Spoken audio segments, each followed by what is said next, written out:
This is a song called Frankie Teardrop, a song about all of us. But we'll get into that later. It's time for part 3. Now, the first 2 parts of these videos were pretty much the scariest songs I have ever listened to in my 20 years on this planet, but I am just one person. Now, imagine if I asked about 3,000 people for the scariest songs they have ever heard. That video would be a little more scary, which is why I did it. I took the near 3,000 song recommendations of the last 2 videos and took the scariest ones. So a little spoiler, this is by far the scariest video we've done so far. In these videos, we go from least scary song to scariest song, but pretty much half of these songs in this video are songs you could say are some of the scariest songs ever made.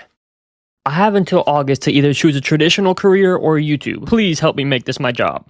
This series of videos has become a staple on the channel, but I don't want it to be what the channel is known for, so we are only doing one more. I don't know when it will be, but it will be the first one where we do scary movies and songs, so comment movies too. And I will be letting every single Patreon put a recommendation in the video, meaning that video will be insanely long, like over an hour maybe. I plan to make each of these scary videos scarier than the last, meaning that this one is currently the scariest, and we are going to start it off with... Hell no, man. We'll open this video off very light, with the guy who killed his 14-year-old girlfriend. Goldscorp commented, "Oh Celeste" and "Here With Me" by David are so scary to listen to after learning the context. Everybody has heard "Here With Me," but it was a pretty wild song to come back to. It's a pretty love song, but like the comment says, the context ruins it. Imagine being friends with someone who keeps talking about how much they love their girlfriend, and then you find out years later that not only was she a minor, but that he killed her, and then re-listening to an audio of him telling you how much he loved her. That's what this song is. The music video has a girl that looks like her. The comment section is pretty insane because there's comments after everyone found out what he did, and then there's comments from 3 years ago when the song first came out talking about "My mom loves this song." I remember when the news first broke and some people were trying to cope as if there was some chance that David didn't do this, and that leads me to the second song you commented, "Oh Celeste," a leaked song where he literally says the girl's name. He made it impossible to separate the art from the artist. Fuck David, fuck these songs, and I'm fucking pissed that this is the least disturbing song in this video.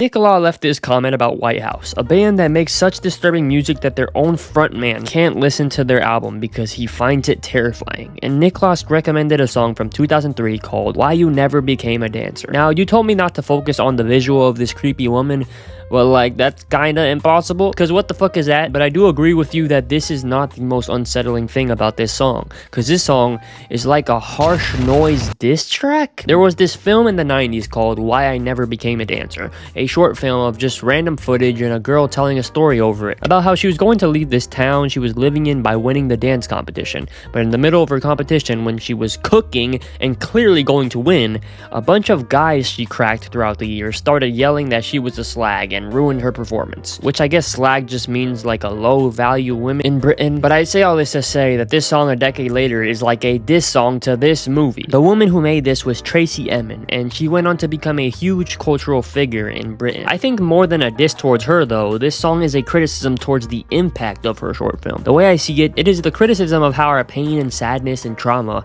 has become commercial. And although this song was released in 2003, I think it's aged so well. Ollie Sumbia made an awesome video about this that y'all should check out. But it's crazy how a song like this was criticizing the same thing so long ago. And the way it does it over this confrontational noise instrumental, and the delivery is so angry. Usually I can only show small snips of songs, but this song definitely won't get me copyrighted. So here's a good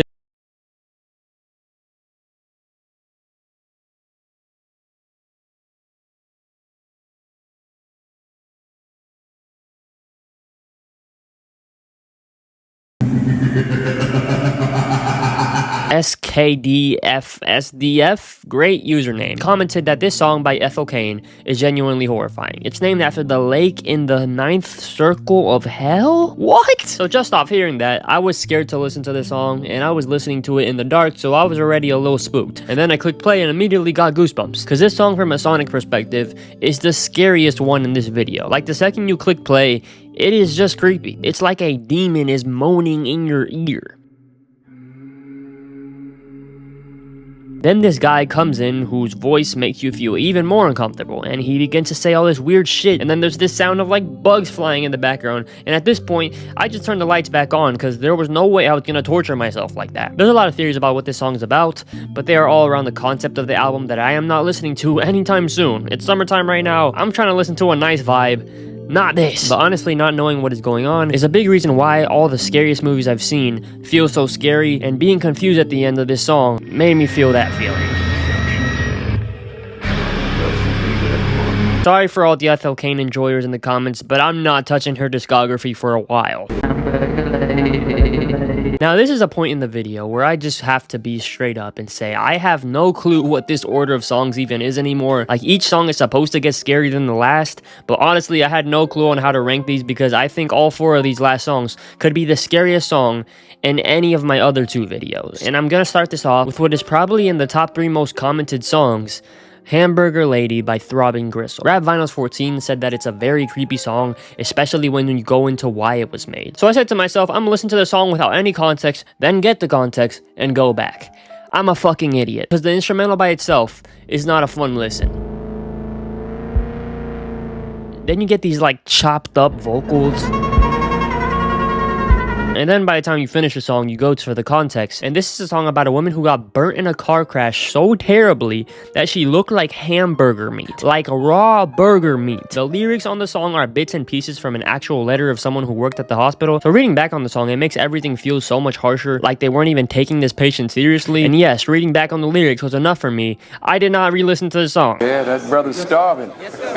Systems 850 commented that Iowa by Slipknot is haunting. The making of this song is disturbing, and it's about necrophilia. Now, this is a word I didn't know the meaning of, and it should have stayed that way. Necrophilia. Necrophilia is a psychological and sexual condition characterized by an erotic attraction to or sexual acts involving corpses. It involves individuals who derive sexual gratification from the thought, presence, or physical violation of dead bodies. Bro, what the fuck do y'all have me listening to right now? And if that wasn't enough to scare me away, this song is 15 minutes long. I really wasn't going to add this song in a video because that would mean I would have to listen to it, and I didn't even want to attempt to listen to this song. But I eventually grew the balls, and when I tell you I have not heard a scarier intro to a song in my life, you might be saying I was already going in scared, and you're 100% right, but I think this song sounds horrifying, and I think I would have felt that even if I hadn't built up all this fear in my head. It's no words, just 2 minutes of a creepy instrumental intro with weird background noises, which gets me into this comment that I saw after I had listened to the song. Little Big K said that looking into the making of it makes the background noises even more chilling. And it's true. This song's lore is almost more disturbing than the song itself, because the song is so incredibly dark. Corey Taylor, the vocalist for Slipknot, was doing insane things to get himself in the right headspace for the song. He recorded the whole song in the studio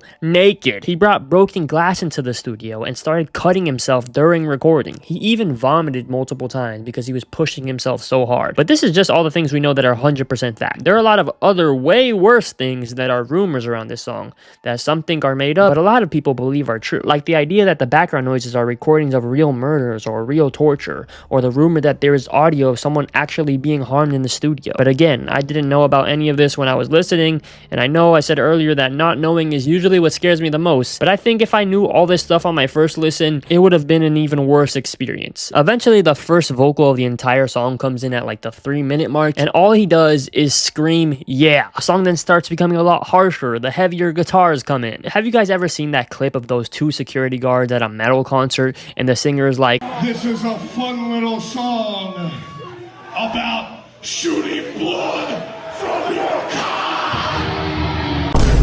I was those security guards at this point in the song. The song goes on to be all about this killer who confuses violence with intimacy, and you're stuck in this dude's insanely twisted romantic fantasy for 15 minutes. Relax, it's over. You belong to me. I fill your mouth with dirt. You will always be mine. I can tear you apart.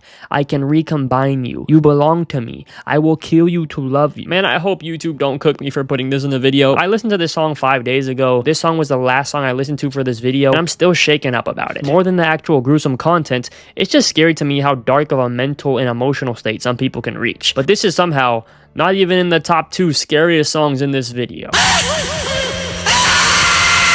Seasoned Goth commented that after every year he gets older, he realizes that we are all Frankies. And I didn't know what this meant at first, but it just sounds so intriguing. And then I clicked play on this song and realized I was in for something, cause it's 10 minutes. Frankie Teardrop is a pretty simple song. You hear the same instrumental on loop for the entire song, nothing is sung, the delivery for all the lines is pretty conversational, and at first it's a normal storytelling song. It starts with a 20-year-old guy named Frankie, who's just broke. He has a wife and kids who he is working 10-hour shifts to help support, and the words of the song, he's just trying to survive. But as the song goes on, the story gets sadder and sadder until it eventually twists. Eventually, Frankie hits his breaking point, and you can read it for yourself. And the vocals on this song are some of the most unsettling vocals I've heard on any song in these videos. He just starts screaming in random points in this song, and it feels like a jump scare every time. And I mean like a Five Nights at Freddy's ear rape type of jump scare, because the mic quality is not great. The scariest part of the song is exactly what the comment said though. The idea that we are all Frankies. The song isn't as gruesome as some of the others in this video. Sonically, it's not even as scary as something like Hamburger Lady. But the idea that we are all suffering through the same circumstances as Frankie, and how that could make us snap and do something like he did, that is the thing that affected me emotionally more than any song in this video. When I was in the first half of the song, after he ends up murdering his whole family, I was a little confused as to how we are all Frankies, because I don't think most people are murderers, but this song's message is clearly that Frankie isn't some unimaginable beast from another universe. He's a regular dude who got pushed by all the stress from being poor into insanity, and it's a criticism about how the systems currently in place create Frankies. Again, this was just an ordinary man. He was your average co-worker. So as much as it seems like it could never happen to me and you, literally anyone could become a Frankie. We are all lying in hell. We are all Frankies.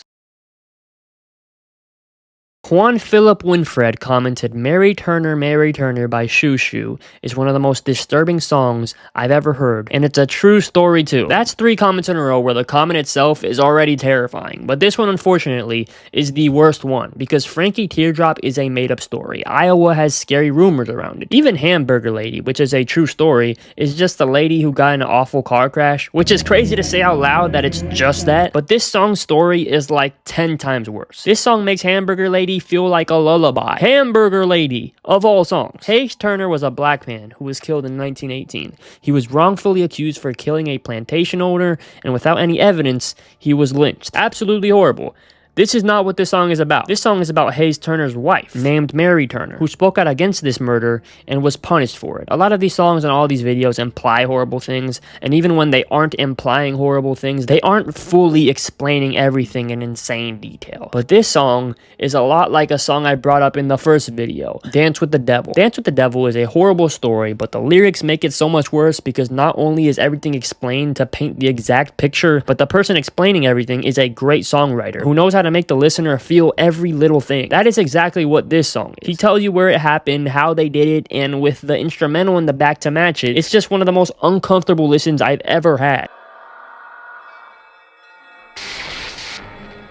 This song, production-wise, sounds like a ritual. It's so experimental. The vocals are so buried. There's bells. There's a lot of sound effects, loud sound effects here and there. And it doesn't stay in one place. It goes everywhere. I think production-wise alone, this is up there for one of the scariest sounding songs ever. It somehow matches the disgusting nature of the story. And speaking of that story, it again gets worse. Because not only are they hanging this woman, but they are putting her on fire too. And not only is she being punished, the baby inside her is too. Mary Turner is pregnant, and as she is breathing her last breaths, she cuts her womb open. Her baby comes out, and the first thing that baby ever sees is this. And again, the writing really hammers home what is already such a horrible story. Reaching out, the first and only loving touch it receives, the falling ash of its mommy's hair on fire. The baby cried in the dirt, quieted by a boot's heel. Mother and child, 999 more bullets from the crowd. From a content perspective, it doesn't get much darker than this. From a songwriting perspective, it doesn't get much darker than this. From a vocals perspective,